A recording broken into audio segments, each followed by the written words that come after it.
quand Haji Malik est venu, ils l'ont reconnu comme premier tariqa. Et ils le respectent beaucoup comme ils se respectent. Quand Cheikh Ahmed Bamba est venu, il a fait des poèmes pour dire tariqa Qadiriya et Tidjani et ma voix sont les mêmes. C'est la voie qui amène vers Sayyidina Muhammad alayhi salatu wa salam. Ceci veut dire que le soufi accepte son prochain, accepte les différents. Ça, c'est notre force ici au Sénégal. Nous sommes des soufis. Nous appartenons à l'école juridique malikite. Comme vous le savez très bien, il y a 4 grandes écoles juridiques. Il y a 5, il y a 4 qui sont sunnites et 5e c'est chiite. Ces 4 écoles, il y a Malik, il y a Hanafi, il y a Abu Hanifa, il y a Hanbal, il y a Shafi'i.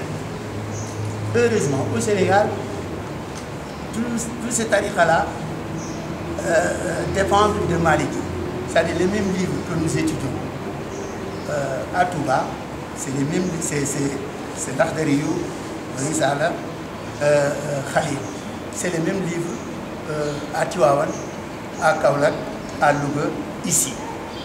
Donc, ce qui nous unit est plus important que ce qui nous sépare. Donc, il faut développer ça. Nous sommes des soufis, nous sommes des malikites, nous respectons les autres. Et le soufi ne dit pas quelque chose de mauvais à son prochain. Et d'ailleurs, un musulman ne doit pas dire quelque chose qui n'est pas bien à son prochain. Il doit s'aimer, il doit aimer son prochain comme il s'aime.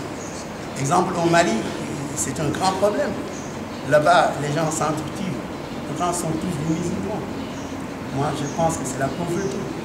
Parce qu'il y a des gens qui ont été formés en Libye, qui sont rentrés au Mali chômeurs, avec des financements et des armes. Ils ne font rien. Les gens l'utilisent au nom de la religion pour qu'il tue son prochain. L'islam nous interdit de tuer notre prochain musulman, mais aussi notre prochain non-musulman, même animiste, on ne doit pas le tuer.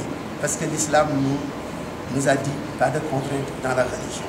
Après Ayatul Kursi, l'islam nous a dit pas de contrainte dans la religion. Il y a un autre verset coranique, surtout Yunus, verset 99. Là, le Créateur, l'omniprésent et l'omnipuissant nous disait, si Dieu décide pour que tout le monde soit des musulmans, ils le sont, mais il a décidé autrement.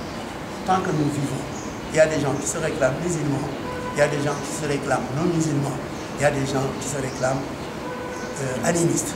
Donc, pas de contrainte. Vous ne contraignez pas aux autres d'être forcément des musulmans. Donc, on se dit qu'aujourd'hui, la majeure partie a crié aujourd'hui. Oui, nous pensons. Moi, je ne dis pas la majeure partie. Je me méfie. Tout ce que je dis, je sais que moi, j'ai prié et ma base, c'est Al-Qur'an, Sunnat Rasulillah. Après le prophète, tous les autres, je les respecte, je les traite au même pied d'égalité. Tout ce qu'ils disent, je le mets sur la balance du Coran et Sunna. Si ça correspond, je le prends. Si ça ne correspond pas, je le laisse. Nous vous remercions. Merci.